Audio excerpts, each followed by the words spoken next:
A very good morning and warm welcome on the day 2 of International Conference on Novel Materials and Applications 2025 at our very own Jabalpur Engineering College.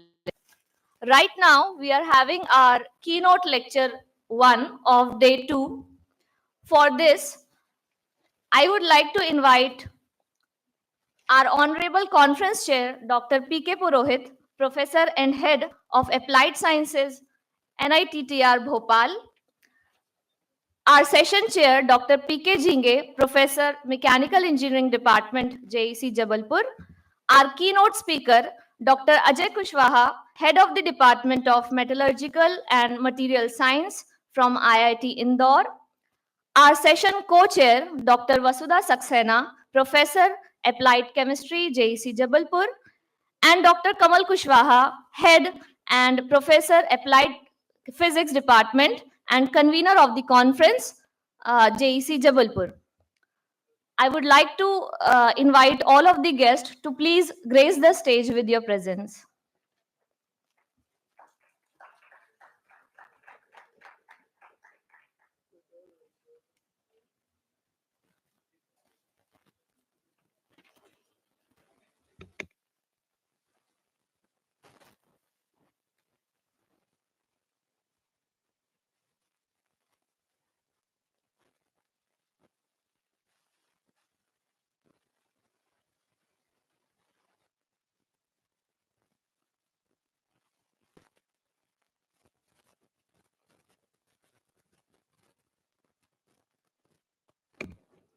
Now, I would request Dr. Kamal Kushwaha, convener of the conference, to please welcome our conference chair, Dr. P.K. Purohit sir, with a token of gratitude.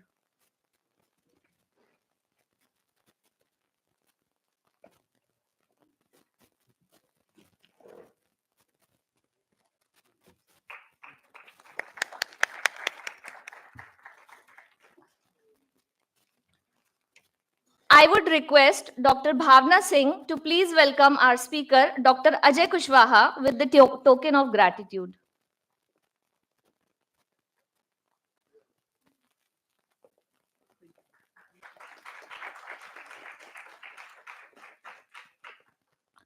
I would request Dr. Mahobia to please welcome session chair, Dr. P.K. Jhinge.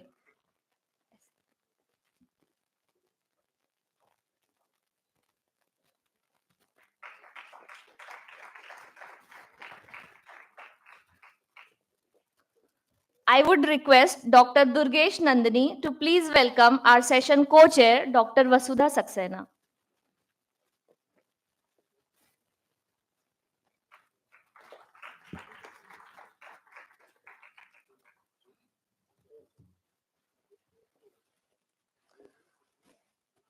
Our special guest, Dr. P.K. Purohit, has come here from NITTR Bhopal. I would request Professor Devyani to please introduce Dr. P.K. Purohit.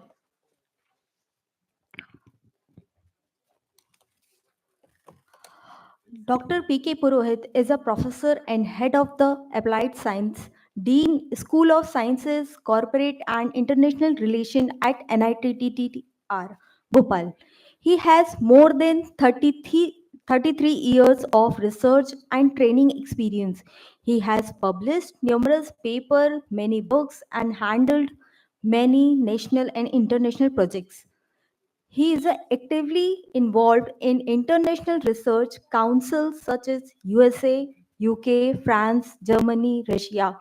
He has marked a benchmark in his profession.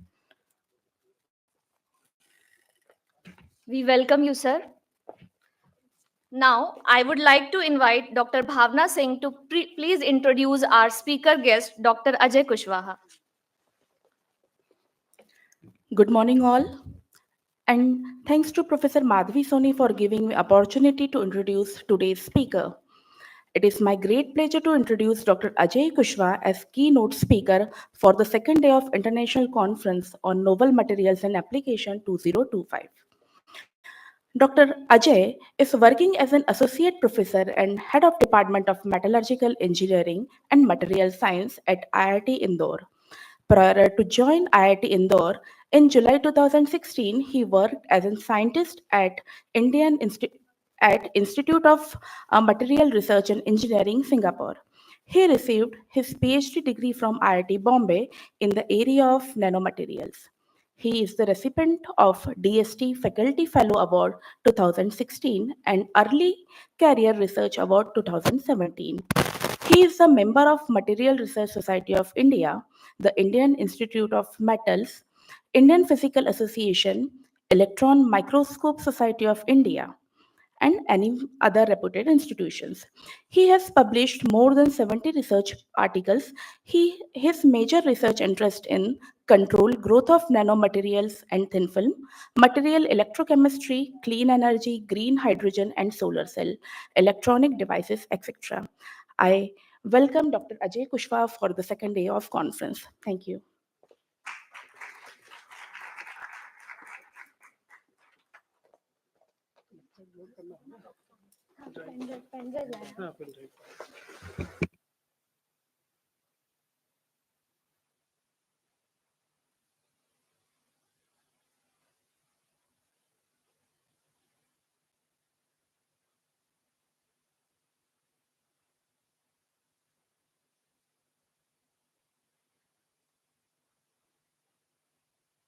You just connect with the HDI, Human Development Index, with the energy, so they are very much associated.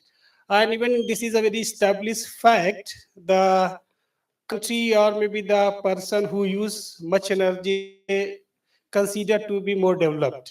Okay, I'm using the word consider to because it may also depend.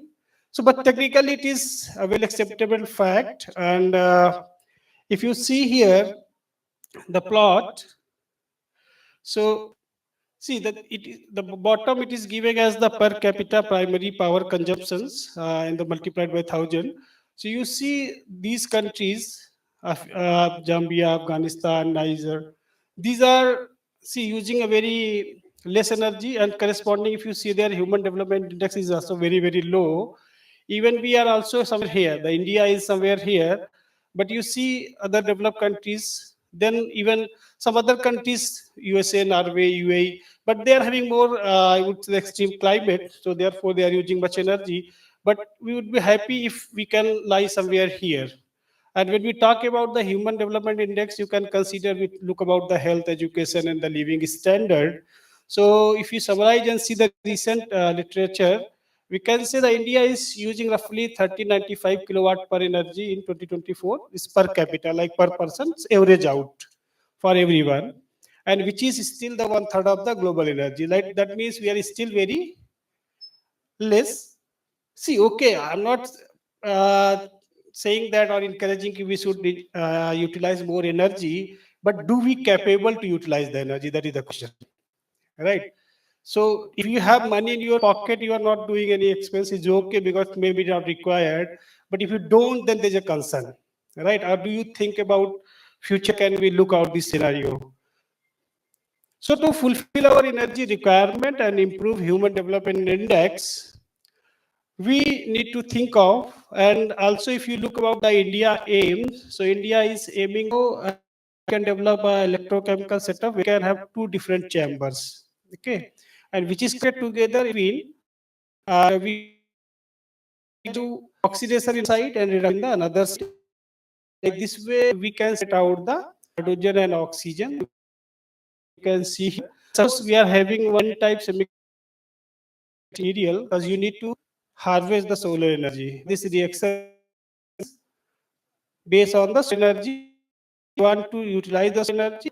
We also can utilize electricity. So we have more aspects. If material is not sufficiently working only the solar energy, then some of the electricity.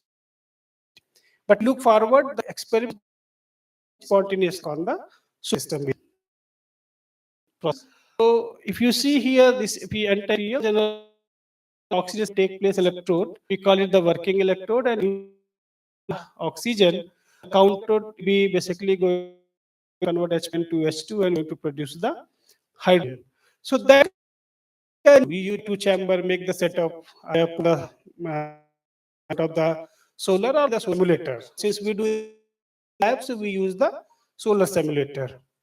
But the issue is that we have to evaluate the performance. Okay, we need to test the performance of the setup, our materials, we need to compare.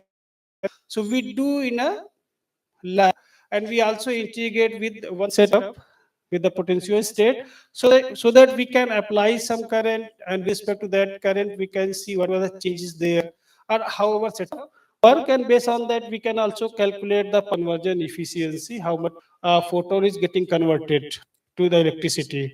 So we generally use this set. This is the process. I think detail you can see temperature if state. So ultimately, the thing up to are the material. We require material which can have appropriate properties, can help to drive this reaction. So again, different properties, but there are some which we are listing here. The BEP is important if you are looking about the spontaneous reactions, because you minimum energy is required to drive this to break down. It's almost 1.23 electron volt, but this theoretically, but in ideal conditions it is okay. In real conditions, we need to supply some more. So we require the band even greater than 1.2 volt. As I said, the reactions depending upon the how we are wasting the solar energy. So we have to look out the absorption capacity. So we had the other conductor which has very photo absorption capacity, almost order of 10 to the power of 5% universe. Similarly, once generated the electron and hole, these electron holes are basically driving this reaction.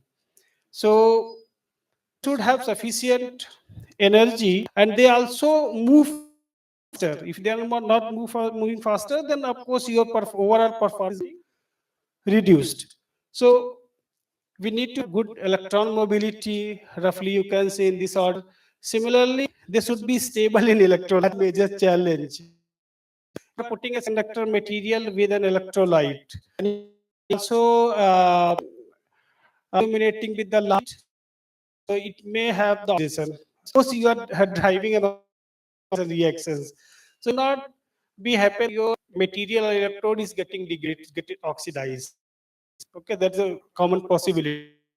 So it should be stable on that conditions. So of course we need a good catalytic sites. The material should be crystalline. So these are more technical aspects, but these are two are the aspects which need to look out. One is the material should be earth abundant, otherwise can't go for the higher scale, and because to look about the cost, the processing also, and it is high possibility to scale up or the high yield. So whatever material we are or whatever process we are adopting, can it be scalable? Can we make it to the higher scale? So that are the concept we look at when we design a new material.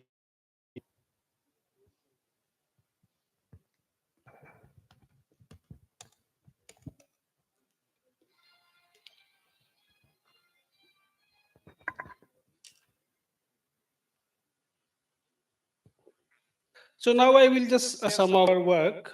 So we adopted earlier one material which is very popular. I think most of you know about this material work also. So zinc oxide impacted. Why? Because we just covered the parameters, whatever I just discussed. And material has at least few properties which is relevant to your application. And we have used, so we use material, these kind of, these are rated around the substrate. When you develop the electrode, if you are making no particle electrode, then another the stability and the unity is one issue. So we thought of why not just grow the structure on the substrate and as a load. So we use zinc oxide system as uh, what we have done. So we adopt several strategies. What was the issue? The materials wide band gap, only able to harvest some of the light of the solar, because you know the solar energy lie in almost 5% UV, around 50%, in less than 50% in VG, then Ni. And this material is only sensitive for UV light. So it is having, when you are not able to harvest the light, how you utilize. So the one challenge. So we thought of having some kind of change modifications. So we adopt first strategy we adopted. We modify the surface with the sulfide. We developed the zinc oxide, zinc sulfide core cell structure, as you see here the images. We just confirm by the ST analysis, and surface just converted into zinc sulfide. The core is the zinc oxide, and the core cell structure is helping us in many various way. One is it is basically reduce the band gap. It also help us to separate the carriers, and it is also giving us better stability. So again, we tested these properties, but thing was okay. Then with other material, we modified this zinc oxide with size control gold nanoparticle. I think you can see the images here. So these different size gold nanoparticles are coated there, and we just adopted a simple strategy. We just coated 50 in the size of the gold nanoparticle, and it has a very good impact over the photoelectrochemical performance. We tested, I'm not discussing all the detailed data, but what we observed after doing all these modification, we only achieve roughly 1 milliampere per centimeter square current, which is still very less. If you look forward about the industrial understanding or the requirement, it should be roughly more than 10 milliampere per centimeter square if you would like to think about the industrial application. So it's still very, very less. And of course, the stability was another issue, though it's a metal oxide system, but it's still not very stable. After a couple of hours, it get degraded. So we have done all these analysis. So we also thought of another material. So TiO2 is also very popular. We developed the similar structure using the TiO2, as you can see here, the top view and the cross-sectional view of the TiO2 nanorod. We also doped with the TiO2 surface with the nickel, and then we again, as I used in earlier study, we coated with the gold, palladium, and we developed these structures in another study. I think you can see here just some of the how this absorption profile is getting changed when we modified with gold, palladium together. And as I said, it's a wide band gap material, but it switched toward the visual light active material when we modified these metallic systems, this coating.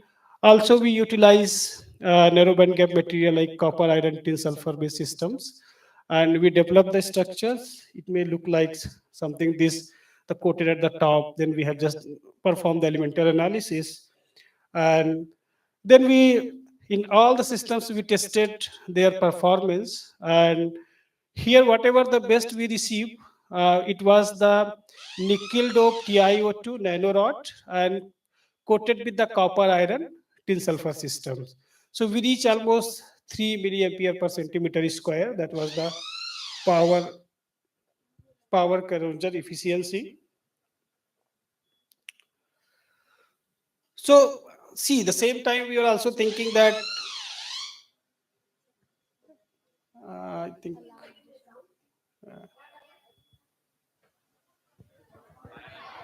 anyway,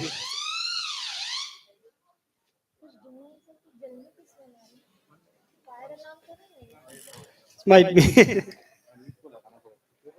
Anyway, don't panic. I think there's no issue. We can manage it still. So I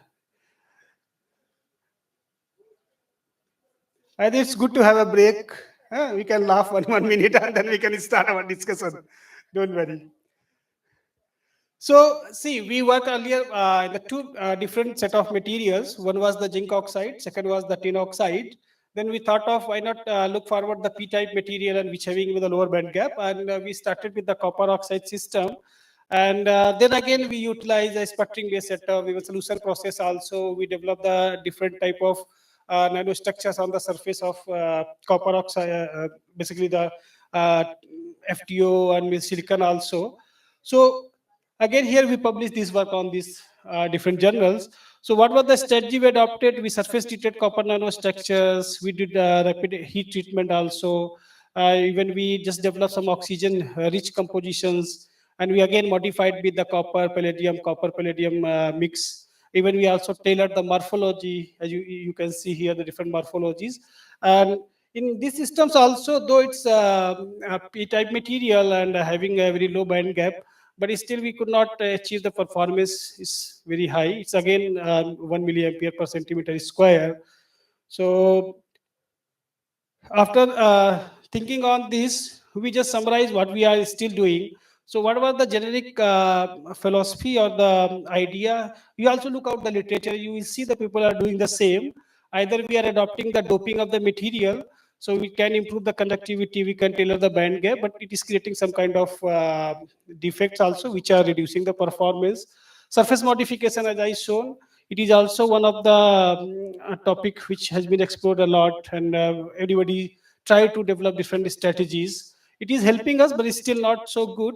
Nanostructuring is another aspect which is helping us in the way of high surface energy or maybe surface area, interactive sites, enhancing the charge transfer kinetics, quantum size effect. But they are good, they are helping us, but not that much what is our expectation or at least the requirement. So further, now we are thinking about develop the nanoheterojunctions so that we can tune the energy band gap. The requirement is that we are still stuck with the UV segment and some part of the visible light. But I said more than 50% lie in the NIR segment. So can we also target to harvest some of the NIR segment, and then it may improve the overall performance. So last almost 4 5 years we are working on this direction, and this was our philosophy. Can we develop some structure which has the 3 layer kind of systems? So one layer can at least take the UV light, another system can harvest the visible, and the last system can harvest the NIR segment. How we can do that? So we can use again zinc oxide or tin oxide based system, or maybe the binary metallic oxide based systems. And as I seen earlier in our case, and then we utilize some NIR light active nanomaterial as a heterojunction. It could be carbon or carbon graphene quantum dots, or maybe the copper oxide quantum dots. So we are working on these directions. So what was our basic material as you see here? So we have divided into the two part. This is the one, the base material, and then this is the material which we are going to adopt as a heterostructure. So we started working with the zinc tin oxide. Why the zinc tin oxide? Because as you see, we put the emphasis on this, the electron mobility, the electrical conductivity, chemical thermal stability. So this is relative, having some properties better than the zinc or tin, or maybe the TiO2. And so how we started? So earlier we developed some kind of nano rod directly on the substrate, but it seems slightly at the very beginning difficult to grow the structure. So we started with the preparing the nanoparticles, and we developed the nano cube of zinc tin oxide. And then what was our first impression? Let look out their surface profile. And if we do the change on the surface, what is going to happen with their photoelectrochemical performance or the photosensitivity, because which is the one tool which help us guide us to decide whether the material is good for this application or not. So here we just perform simply heat treatment. So we heated this material at various temperature. You can see here, I think not visible at the back, but this bottom one is ice synthesized, this bottom profile, this one. And if you see 152, we have heated at 850 in normal air. What happened? You can see the profile change. That means there is a very uh, distinguished structural changes are there. Okay, and we said that it basically transform from crystalline phase to even the amorphous, and then again another crystalline phase, and that we, you can see the selected area electron diffraction pattern also. So this is the pattern which is just ice grown sample. This is again the intermediate, I think this 350 degrees Celsius heated sample, which shows the amorphous phase. And when we again heat it at almost 650, so you can see at the 650 you are again restore the crystallinity, but in the different phase, and that is again visible here. So by this way we say that recrystallization happened, and then after we heat treated the same sample in another environment, that is the oxidizing and non-oxidizing. So we have taken different gases, and we heat treated in even presence of ammonia, which is a reducing environment, and even non-reducing environment, or like oxygen also. But again, we made the electrode, we tested the electrochemical performance, but as I said, these are the powder form, so they are not having a very good electrical conductivity. Also, the response is not so fast. So it's okay. The material is sensitive. The performance is stable, which is the one requirement. But directly, these material we cannot use for photoelectrochemical performance testing, or maybe you can say to think of for further investigations. So we again moved with our older strategy. Can we develop the nanostructure directly on the substrate?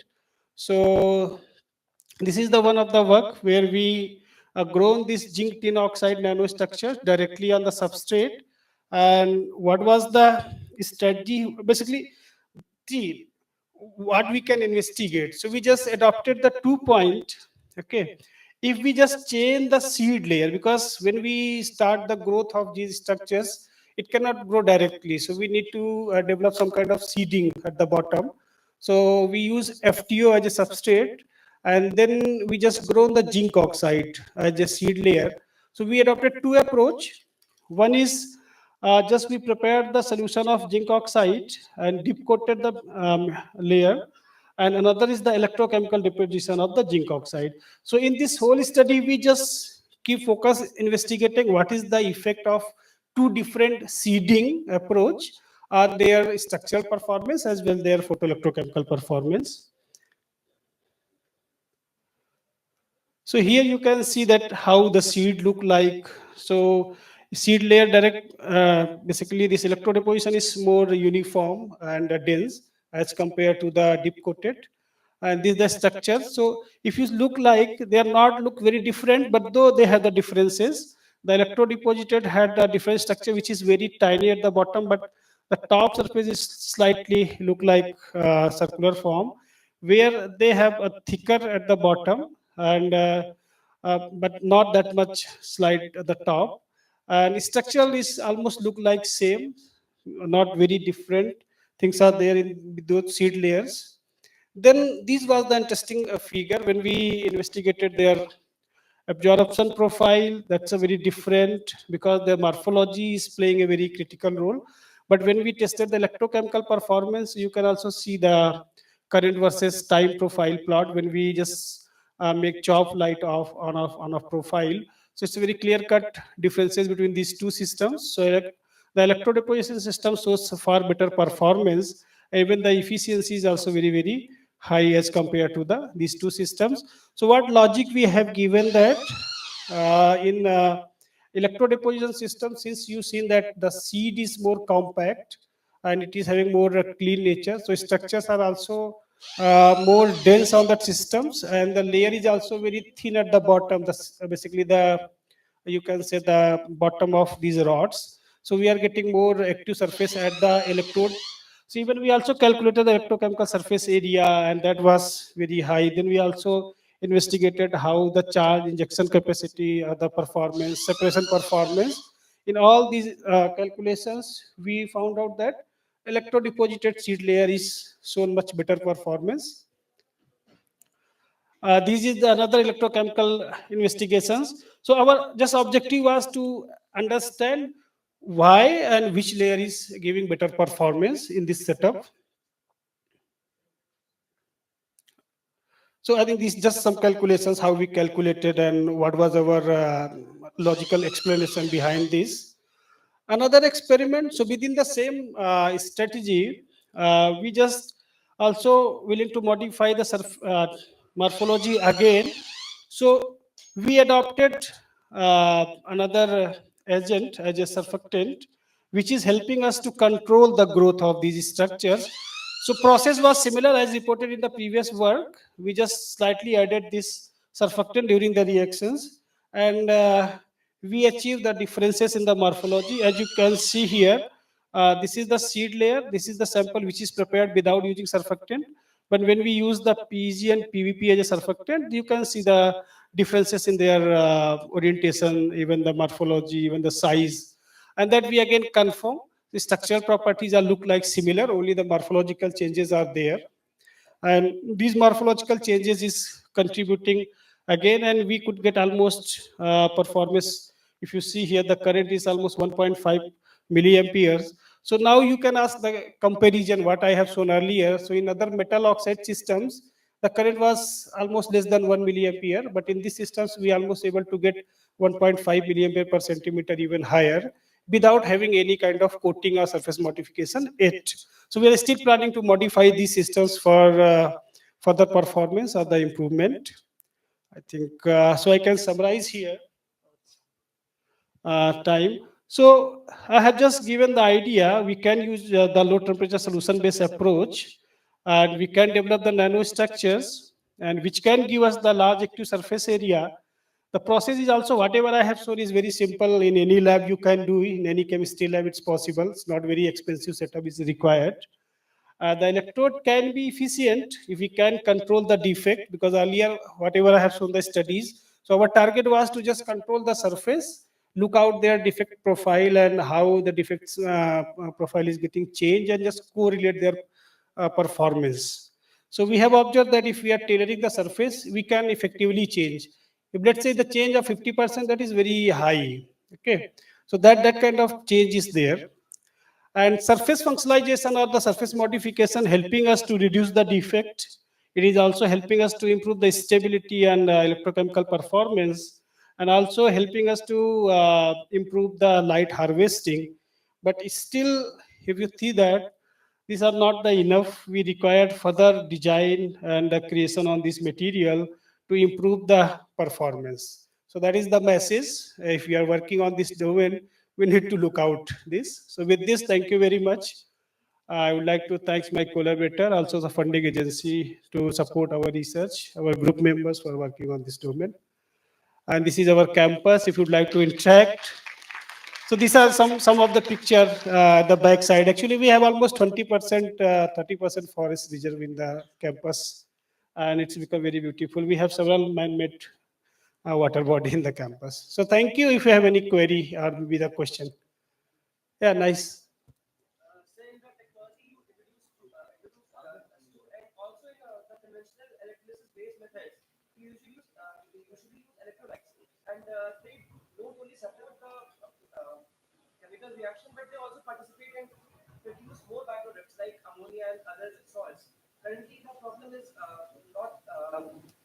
Based on electrolytes. But in future, if we want hydrogen to be a major energy source, then in that case, the salts produced might become a problem for the environment because they're inorganic. So, is there a possibility of using adsorption type catalytic methods in your technology instead of using electrolytes because they might become a problem? Is there a possibility? Okay. So see here we are just trying to test the performance. So therefore we are using the electrolyte. But see, we need to at least move the ions. So ionic movement is required in this process. Therefore, we need the electrolyte. But now people are targeting, can we use some kind of water, let's say the sea water, which is already having these kind of ionic things are there. But the another issue is that we require the simultaneously very pure water. So that challenges are there. So see, our target is to mainly develop the electrodes. But of course, those who are having the understanding of more chemical processing or the electrolysis or the electrode process, they can think of this problem, how we can cater the issue of electrolyte or maybe the more pure need of the water. So yeah, it's a really one another issue which we have to think of. That's why I said it's not only the one domain. There's a lot of components are involved there, and we have to look out where we can help or we can work, which is related to our understanding. Okay. Thank you. Yeah, any other?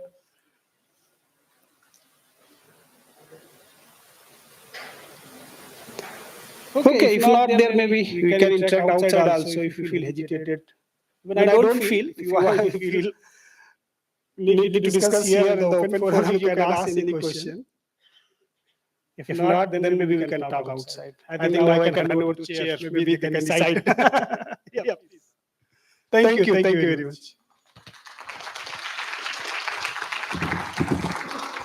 Thank you very much, sir. In Department of Applied Physics, there is all synthesis facilities available for the development of nanomaterials. Here, we are also preparing the nanomaterials subjected to optical applications. There is a slot of visit of research facilities in afternoon. Please visit. We have high temperature furnace up to 1500 degrees centigrade. These furnaces are programmable. We have hydraulic press. We have electro workstation. A lot of facilities are available. Those participants or scholars who have come from various places can come and take the results. Thank you very much, sir. Thank you so much, Dr. Ajay Kushwaha, for a fruitful lecture. And in spite of many distractions, you still continued. So thank you so much for that. Now, I would like to invite our session chair, Dr. P.K. Jhinge, to share his valuable thoughts.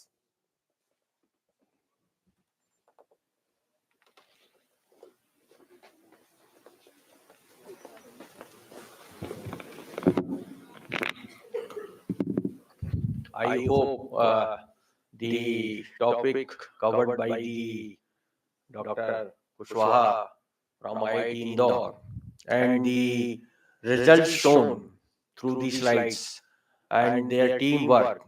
This shows that the lot of work is going on the new field, particularly for the fluid hydrogen, and what are the challenges that can be executed through the use of hydrogen in future because of the environmental problems with the present fuel, right? So I hope that the presentation given by the Kushwaha sir is really helpful in the conference to the researchers for doing work with the fluid hydrogen. Thank you very much for your presentation.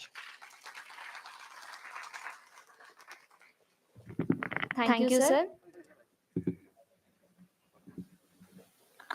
Now, I would request our session chair, Dr. P.K. Jhinge, Dr. Kamal Kushwaha, convener of the conference, Dr. S.K. Mahobia, co-convener of the conference, and Dr. Vasudha Saxena to please felicitate our speaker guest, Dr. Ajay Kushwaha, with a shawl, shriefal, a memento, and a certificate.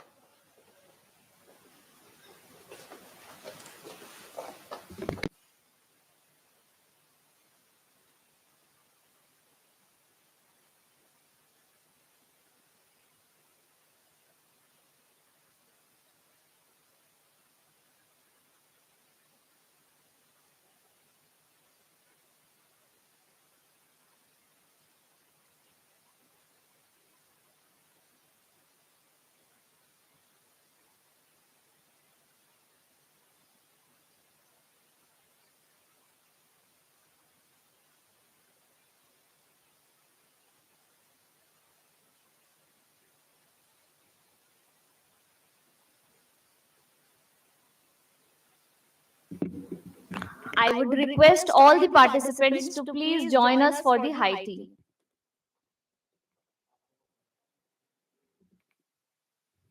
There's a special announcement. All the registered participants can take their high tea coupons from the registration desk. Thank you.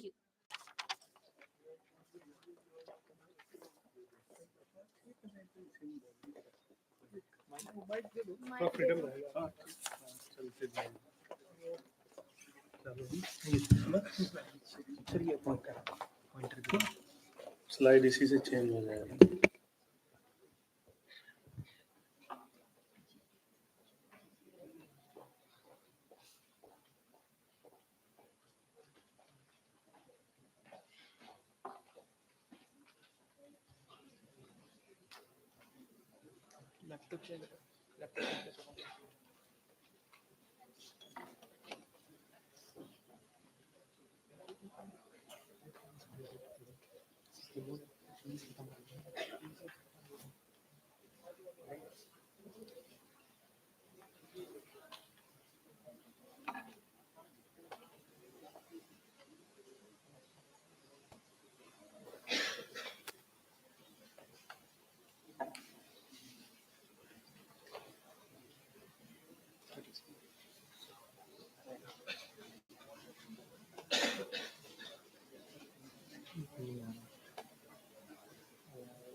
Support नहीं कर रहा है। Yes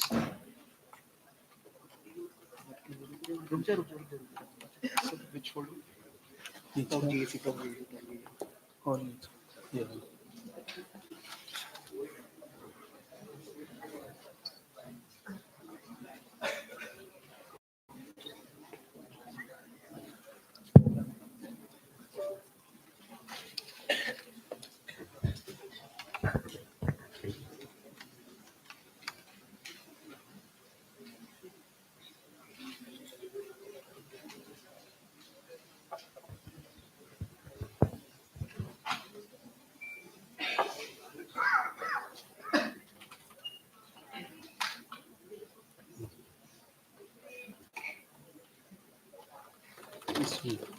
slide change हो रहा,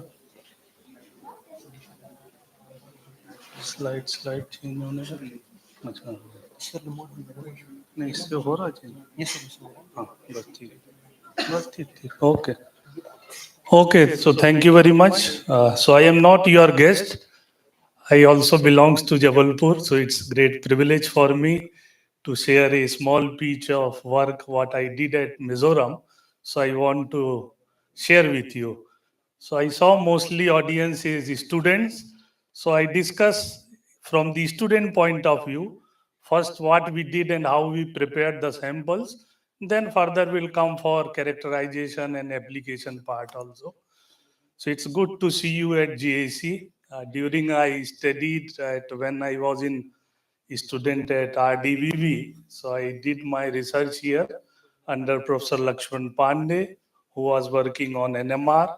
He was basically from BHU Varanasi. He did his postdoc, PhD from IIT Kanpur, and later postdoc from Canada. So it's good. So what I am going to share you, it's just a multifunctional materials. So what we did in our institute under the SERV project, we start preparation of materials by the process we call the solid state reaction technique. Although you can prepare same material with the sol gel or the co-precipitation, later we'll did that part also, but due to time constraint I cannot discuss all the method here. But if you are interested, later we can share our interesting results on the other method also, because it's still on that field, still our work is going on. Because main motto of this study behind is that we have choose the material called bismuth ferrite. If you understand the meaning of it, so we write it generally called BFO or BiFeO3. So if you see that structure, so it's simply AbO3 type of material, or simply we call perovskite structure, where A side bismuth is there, B side iron will be there, and oxygen at its place. So if you see its structure, so it's generally rhombohedral in nature. If as a student you studied about the 7 type of crystal structure, so one type of rhombohedral is there. So once we start doping of rare earth, why did we dope the rare earth? Because we want to see the applicability of the material, and especially for the electronic devices. So if you see the application for electronic devices point of view, so this bismuth ferrite is having the main drawback we call the high leakage current. So if device you are having the material with high leakage current, then you cannot go for the multifunctional applicability of such type of a material. So you have to remove those drawbacks which are inherent property. But why we use bismuth ferrite? Because as I told multiferroic word here, so I just tell you first what is the meaning of multiferroic and what property we want to going to study in it. Okay, so this is the basic outline of my lecture. So if you see the work which that outline I have given, why we have choose BFO? Because it's having lot of application in spintronic and the electronic devices or the memory device, FRAM, DRAM, whatever there. So if you see the multiferroics means the material which exhibits more than one ferroic order. So one ferroic mean either it may be ferromagnetism, ferroelectricity, ferroelasticity. Even now, people they have developed ferroteridicity also.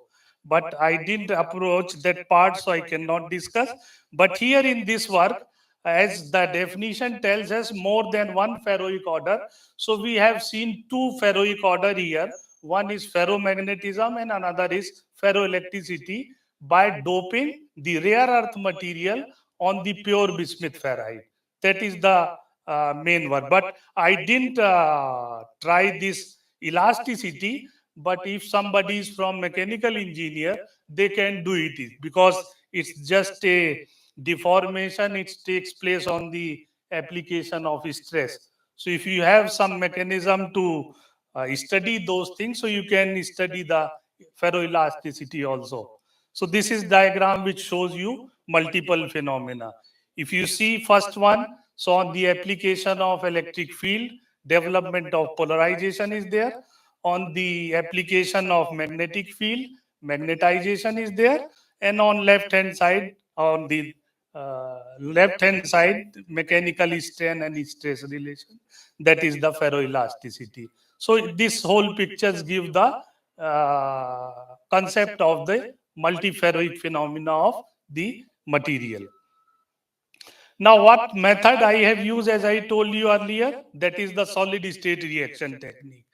So, in solid state reaction technique, basically we'll take the powder form of material, and basically it is in the form of oxide or carbonate. So, as you know that it is a heat treatment. So, during the heating process, it will come out in terms of oxide or carbon dioxide and any other gases. So, you can evaporate those things. Then this mixing and grinding will be done either by hand, those who have from chemistry also. So you have seen the mortar and pestle.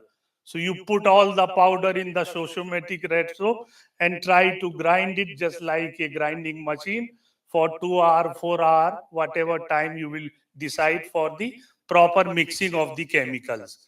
Then after that, if you don't want with the this one, so you can do it with the mechanical process. But for that process, you should require the instrument we call the ball milling process or the high energy ball mill, where you can put your powder, fix the rpm, decide the time for the movement of the balls. So balls will be sometime zirconia balls or the steel balls will be there. So you can decide the balls as per the chemical or reagent you are using for the fabrication of your material. So you can just on the machine fix the time rpm, then it will automatically rotate and mix it. So you can not do much hard work from your hand. That is the advantage. But the machine is also costly. If you take a single jar ball milling machine, so it may be around 14 to 15 lakh. If you take double jar, so it may be more than 20 lakh, and so on.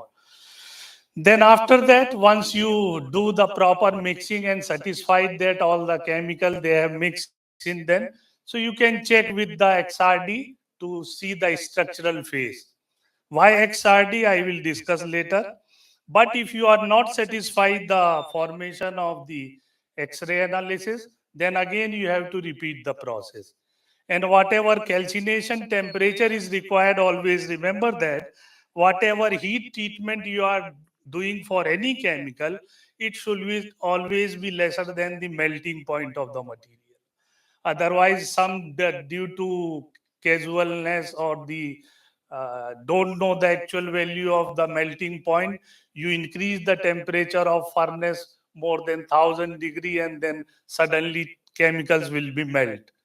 So don't do that. So before starting the preparation, you should properly know what will be the melting point, when it will mix, how you will check the formation, how much time is required for the proper thermal analysis or the chemical mixing of the sample. And if you satisfied with the XRD, then you will further move for the other process. Like if you need the powder in terms of pellet, suppose you want to do the electrical measurement. So for electrical measurement, you need LCR meter or the impedance analyzer. So again, you need the you cannot put directly powder to take the dielectric property, dielectric constant, or the dielectric loss.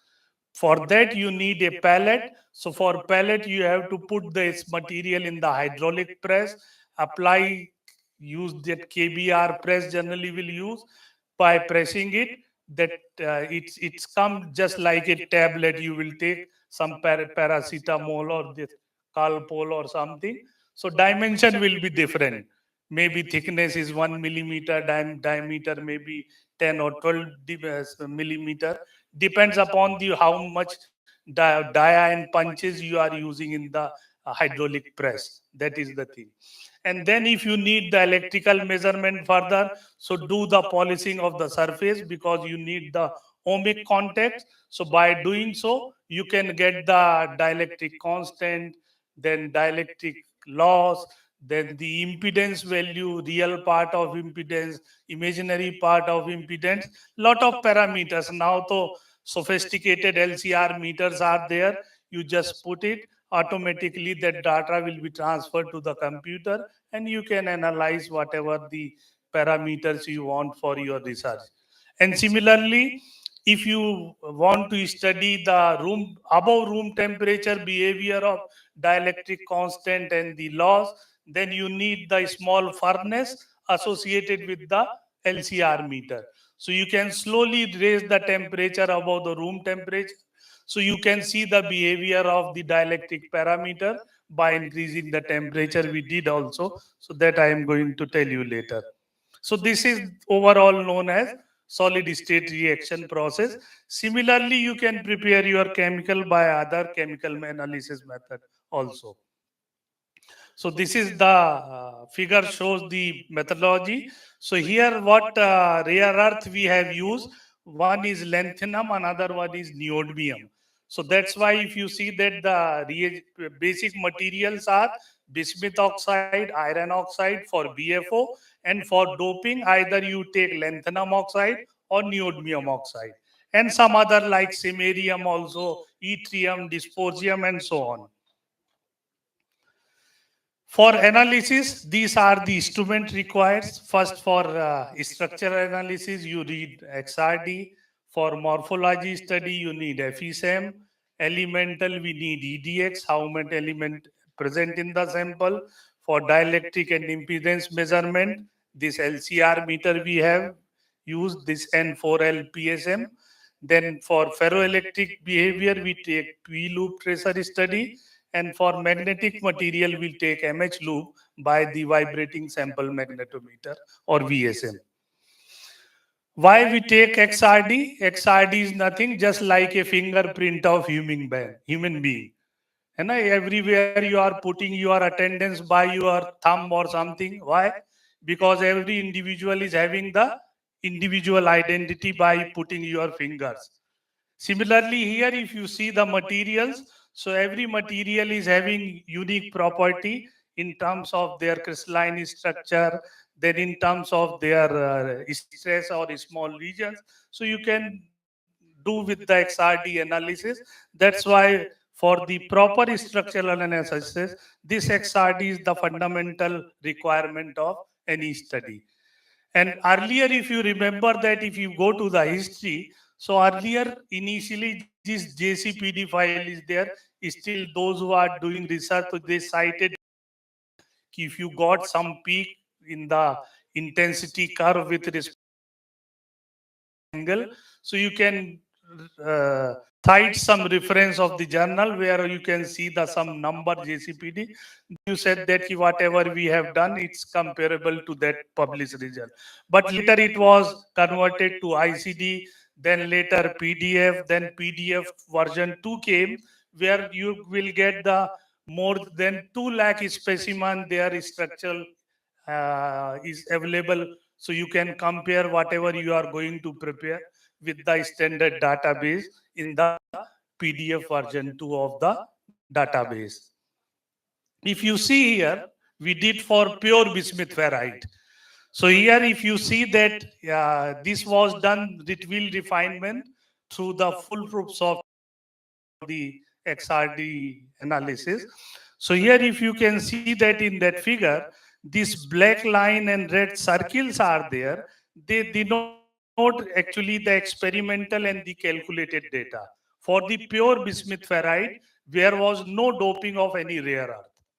Okay, so in ideal cases, pure bismuth ferrite gives which type of XRD structure you can see it. And here at the bottom, you can see this bluish lines are there and the greenish lines will be there. So at the bottom, this blue solid line represent the difference between the observed and calculated values.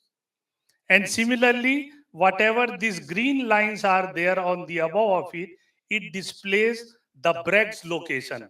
If you study the Bragg's law, you know that 2d sine theta is equals to n lambda. So that Bragg's point locations are there with the green lines here. So this is for pure XRD. Now, what we did by doping, suppose in first case, we did the doping of lanthanum in pure bismuth ferrite at the iron side, means B side. So then what happened, you can see it.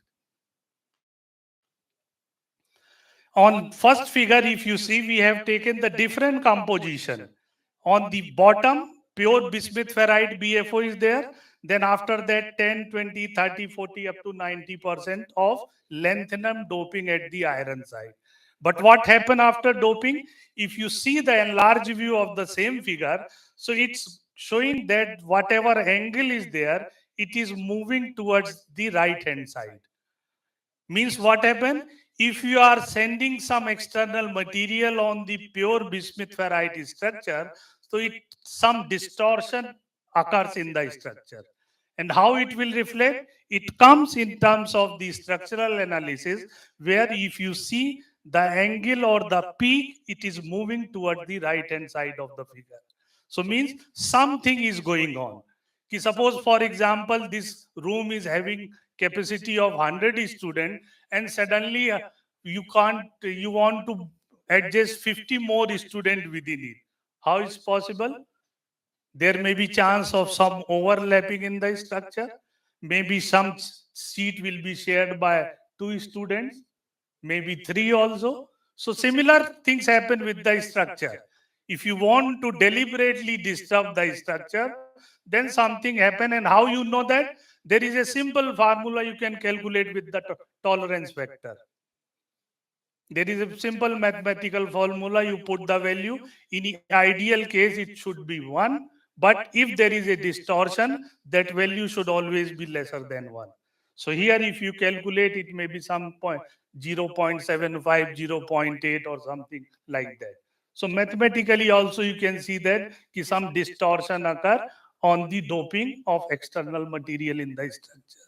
So that is the main motto behind this study in simple terms. So similarly, we have done for other purpose also. And how we know that? If you see that here some numbers are coming. Anybody can ask what is 220110. Suddenly you cannot write any number on the peak. It's just nothing. But we did the analysis by a software called POWD. POWD. It was developed by the some Australian university long back ago when I was a research student. But now the original version is disappear. Only you can get the pirated one. So that's why people are using now a Jana software. This full proof is there, expert is there, hundreds of software freely available in the open source. You can use it, but certain times some restriction is there. You cannot get all the parameter with the free one. So for that purpose, you need the license one for that. So we use this Spout software to take the HKL values. If you have remember the crystallography where Miller indices is there, so you can represent that 3D plane in terms of HKL value. So these 220110, these are the HKL values corresponding to that peak. But still, some impurity may also be there because it occurred due to the casualness during the preparation. You cannot always keep the ideal atmosphere. So some impurities will be there. So then you can highlight those impurity in the peak during your analysis also. So what we did with this one for all series, you see these are the parameters which we have got it. So why we have taken? Because if you see these values of lattice parameter for each series, we have first calculated this average crystallized size. There is a common formula which is known as Shear's equation, d by Shear's equation. So you put whatever values you are getting from the XRD analysis, so you can get the average crystalline size for the corresponding series. So you can see that these values lies between 30 nanometer up to 53 or 54 nanometer and so on for the different series. Number first. Number second, if you see that pure bismuth ferrite is rhombohedral in nature, but after doping of this lanthanum, we got the orthorhombic structure. Means after doping of lanthanum in pure bismuth ferrite, its structure changed from rhombohedral to orthorhombic.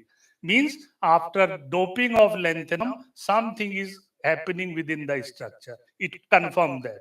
Similarly, we have did for another series called neodymium.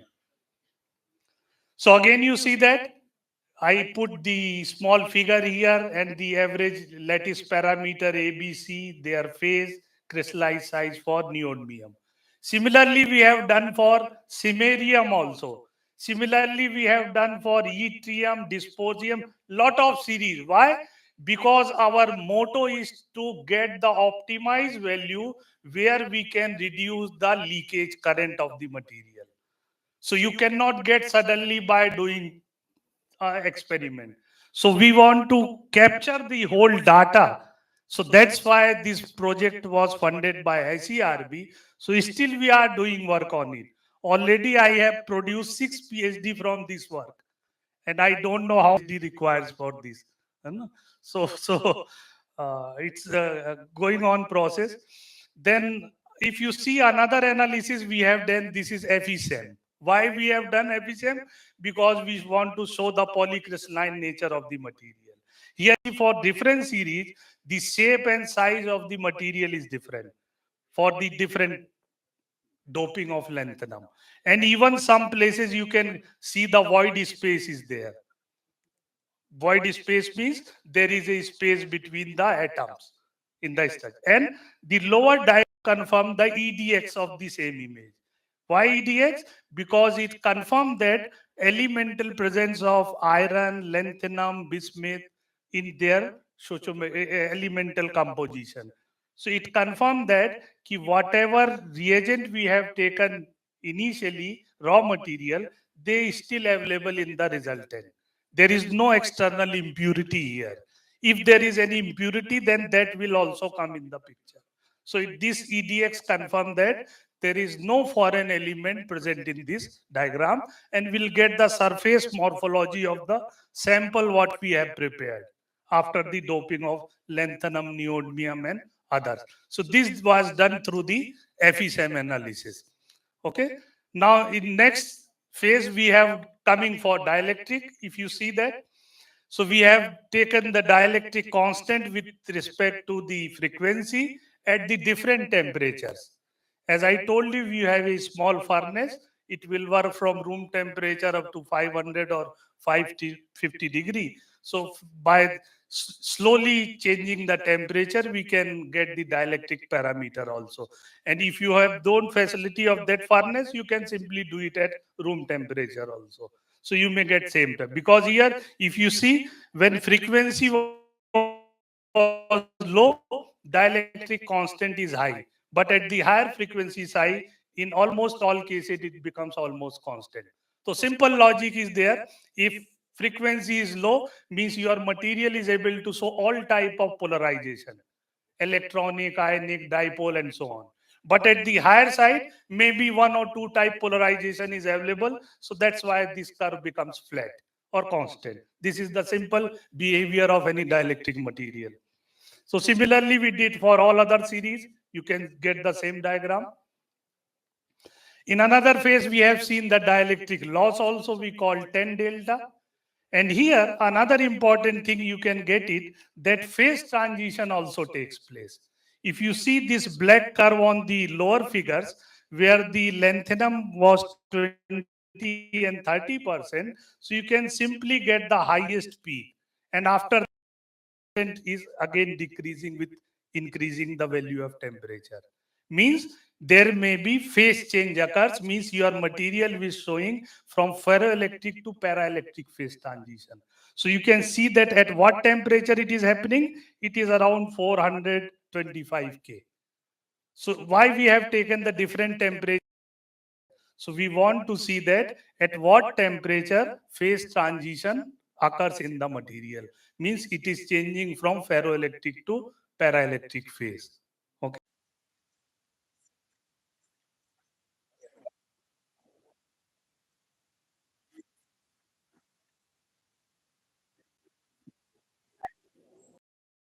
Simple procedure.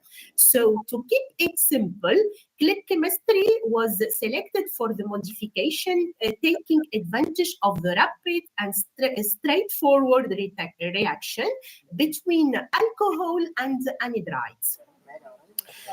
So I present here the schema of between alcohol and anhydride. In our case, we selected polystyrene comaleic anhydride, henceforth denoted as PSNA. As indicated, this anhydride has two domains here. It has two domains. The anhydride, one must react with a hydroxyl-rich surface of the cotton fibers that incorporating a polystyrene chain on the surface. The micro extraction device consists of 100 microliter micropipettes. We put 10 milligram of cotton polystyrene in micropipettes. We place the 10 milligram and we pack the 10 milligram. The micro extraction procedure followed the typical micro solid phase extraction, comprising conditioning, sample loading, the pre-treated sample, using 3 aspiration cycle. So we dry and eject, and this is all this. It's called a cycle.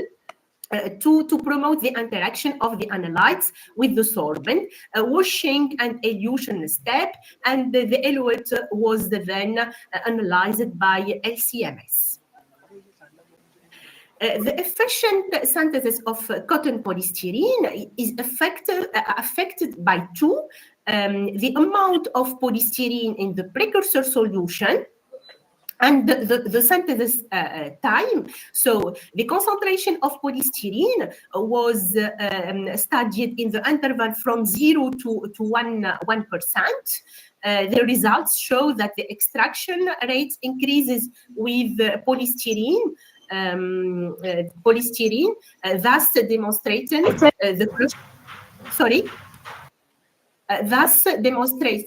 the crucial role of polystyrene in the extraction of target compound. However, when we tried a higher amount of polystyrene, the extraction rate is reduced. This phenomenon is typical of highly hydrophobic solvents whose surface presents a low wettability in water, somewhat restricting the transference of the analyte. For this reason, we kept 0.1% polystyrene as the amount of polymer concentration. As regards synthesis time, we evaluated between 1 hour and 6 hours, and the results demonstrate that 1 hour is enough to immobilize the polystyrene over the cellulose surface. The extraction performance is affected by several factors, including pH, ionic strength, and the number of strokes of circus, as I said, just to draw and eject. Therefore, we begin by pH. pH plays a crucial role because it affects the dissociation equilibration. We consider the chemical characteristic of the analyte. The sample pH was studied from 6 to 9. and higher pH were not evaluated to guarantee the stability of the sorbent and the analytes. So we studied also the impact of ionic strength by varying the salinity of the sample from 0 to 1%, and the extraction of tricyclic antidepressant drug showed a negative impact of salinity, thus indicated a diffusion restricted sector. The addition of salt to the sample was not considered for further studies. Regards the number of strokes, so the signal increases with the number of strokes, although at higher cycles, the precision was affected. To speed up the extraction, 3 cycles were selected as the optimum value. Let me proceed with the last part of my presentation. And as I just said, using natural materials and residues for synthesizing new sorbent phases is an exciting alternative to make simple preparation greener and more affordable. The combination of both resources in the form of composites tries to provide a new generation of functional materials. Paper, so here we tried with paper. Paper-based sorbent phases are interesting materials because they use paper, one, a cellulose substrate, a support with different functional group are immobilized. So in this context, paper sorptive phases is prepared by the physical deposition of polyethylene co-maleic vinyl acetate. It's a common glue. That we use it in bricolage. Over filter paper using deep coating technique. The synthesis just required the solubilization of the polymer in chloroform, the immersion of paper strip in this solution, and final evaporation of the solvent to create a polymer layer over the paper.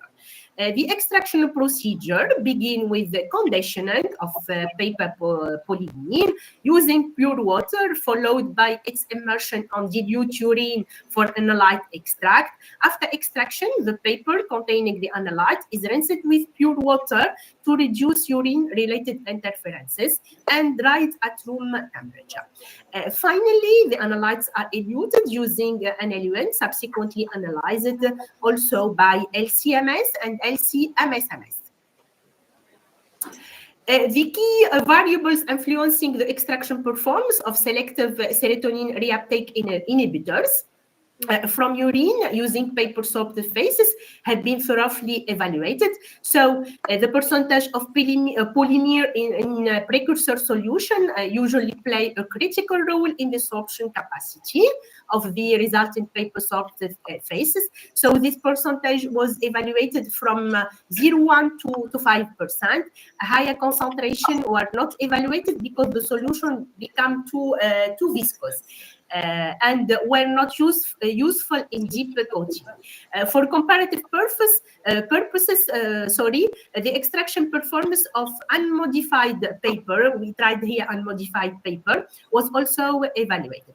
So results demonstrated the importance of polymer in the extraction of the analytes because the presence of polymer increases the extraction of analytes. The best results were obtained at different PAVA percentage, and 3% here, 3% was selected as a compromise between the analytes. For the number of dips, the paper is immersed into the polymeric solution, was studied in the interval from 1 to 7 dips. In general way, expected here VLX. The signal decrease with the number of dips, and this behavior is so typical in paper modified by dip coating, and it is ascribed to an excessive coating of the paper. In this case, the cellulose fibers are wholly covered and a smooth polymeric layer is obtained. However, for VLX here, it was the opposite, and this fact can be ascribed to an intense but not selective interaction of the analyte with the cellulose fiber. So three dips were selected as a compromise between both behavior. After selecting the optimum paper polyvinyl ethyl acetate, the main variable affecting the extraction, namely pH, ionic strength, simple volume, and extraction time were studied. As expected, considering the polarity of the analyte, the extraction increases with the pH here for all the analytes. The results presents indicated a non-significant effect for non-ionic strength. Therefore, no salt addition was selected for further study. For the sample volume, we studied in the interval from 0.5 to 5 milliliter, and as expected, the analytic signal increases with the sample volume, and 5 milliliter was selected as the optimum value. Finally, the extraction kinetics were evaluated, monitoring the signal obtained at different extraction time between 1 to 60 minutes. The results demonstrated an increase in the extraction rate with the time, and 60 minutes was selected as the optimum value. And this relatively long extraction time does not affect the sample throughput, since several samples can be simultaneously extracted in an orbital shape. So, in conclusion, the extractive capacity of material depends not only on the component that constitute it, its interaction chemistry with the analyte, but also on its form of synthesis. Since these mark the physical appearance of the resulting material. In this presentation, three materials have been evaluated as substrates, and different modification processes have been evaluated, and the main conclusions of this development are shown in this slide. So, in the first experimental development, octanol coated wooden tips, toothpicks, were prepared and eventually used as devices for extracting non-steroidal anti-inflammatory drugs from saliva samples. And we are good results with good recovery and low limit of detection. In the second experimental development, cellulose cotton fibers coated with a polymer was synthesized using click chemistry, and the sorbent was used for the extraction of antidepressant from biological sample, from saliva sample. The entire cellulose surface can be used thanks to the covalent immobilization of the polymer. Synthesis here is easy and fast. And the third experimental sorbent, a paper-based sorbent phase, was synthesized by depositing polymer residue using deep coating technique. And the sorbent was used for the extraction of selective serotonin reuptake inhibitors from urine samples. So the materials has demonstrated the ability to extract the target compound with high efficiency. Last but not least, I would like also to take this opportunity to invite you to publish in our journal, Chemistry Africa, edited by Springer, on behalf of the Tunisian Chemical Society, as an extension of the historical Journal de la Société Chimique de Tunisie. Chemistry Africa is multidisciplinary chemistry journal publishing high-quality organic, inorganic, analytical, and materials chemistry, regular and review papers. Is open for historical perspectives and chemical education. We have 57 editors from 27 countries, 3 editors-in-chief from Tunisia. Our impact factor is 2.3, and with a submission to the first decision with 8 days. It is important to recognize the team behind the work I have presented. So I would like to thank all my co-workers, colleagues, students, and collaborators, and assure you for your attention. Thank you. Thank you, Professor. Thank you, Professor, for your wonderful talk on this exceptional technique. I am Dr. Sanjay Soni with session chair, and this is with me, Dr. Gopal, as a report here. So, thank you for your wonderful talk. Let me ask one audience or any question. Is there any question, please? You can ask. Okay, you may please on your Google Meet and please ask any question in chat box. Also, you can put. Please ask. Good evening, ma'am. Ma'am, how Good does evening. polymeric good evening. Ma'am, how does polymeric arrangement of cellulose in cotton affects mechanical strength?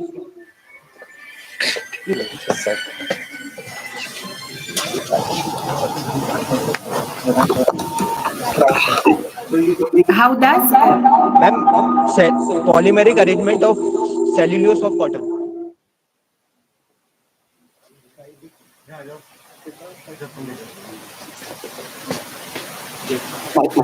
Put your question on chat box.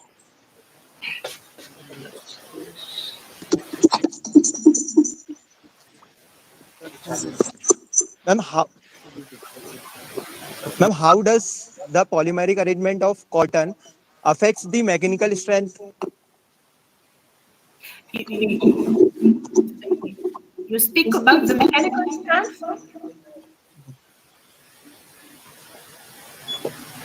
Yes. Say yes. It's about mechanical strength. Yes.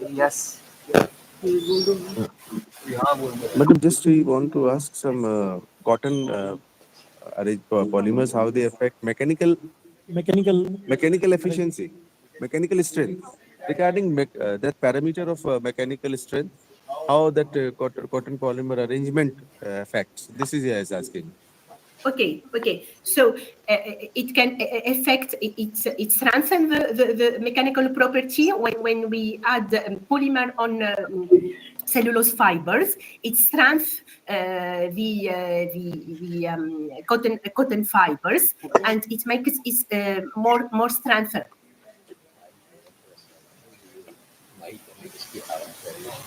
If anybody else want, you can put his question on the chat box, or you can ask. Hello. Good Hello. evening, ma'am. Thank you Good for the evening. amazing lecture. Please ignore Thank my you. ignorance if there is any. I have two questions. The first one is we understood the whole thing about the covalent modification of cotton fibers with polystyrene. If you could give some specific ground how they compare to conventional sorbents in terms of selectivity and reusability. Okay. So in terms of selectivity, we tried other compounds to determine its selectivity. And for usability, we tried also the reusability. We use 1, 2, 3, more than 5 cycles. And we tried if it is the recovery is for example 100%. It is decrease, increase or decrease. So we tried selectivity and reusability. Okay, ma'am, thank you. And just this last Okay. small This question. is only last In the question. paper Please. PVA phase in the micro extraction, how does it offer advantage over the traditional extraction methods in annulate recovery? Yeah, now the goal is the miniaturization of all the protocol. So if we use, for example, few milligram of adsorbents, a few milliliter, or it's we get more and more few solvent, few adsorbent, so we can minimize the procedure. Thank you, madam. Rest questions may be put on chat box and on your email. A student may ask with in your mail. Thank you for your wonderful talk in this conference. Thank I, you. Thank you for I attending. welcome you. Thank you, madam. Thank you for. Thank you. Hello, ma'am. I'm Dr. Kushwaha, convener of the program. Uh, am I audible, ma'am? Okay. Yeah. Uh, we are very grateful to you for delivering such a nice talk for our students. Thank you. Definitely, it will be very beneficial to all students of our college in the long run. Thank you. Thank you very much, ma'am. Thank you. Thank you. Thank you. Thank you. Thank you, Professor Latifa. Thank you. I hope to It's my see you pleasure. someday at India. Sure. Sure. It's my pleasure. I'm honored to be with you. Thank you. Thank you. Thank you. Thank you, madam. We can now Thank you. take a leave. Thank you. Thank you very much. Thank you.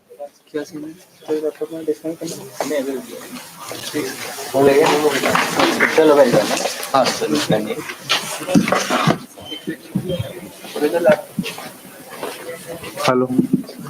Are invited for the lunch in the same venue.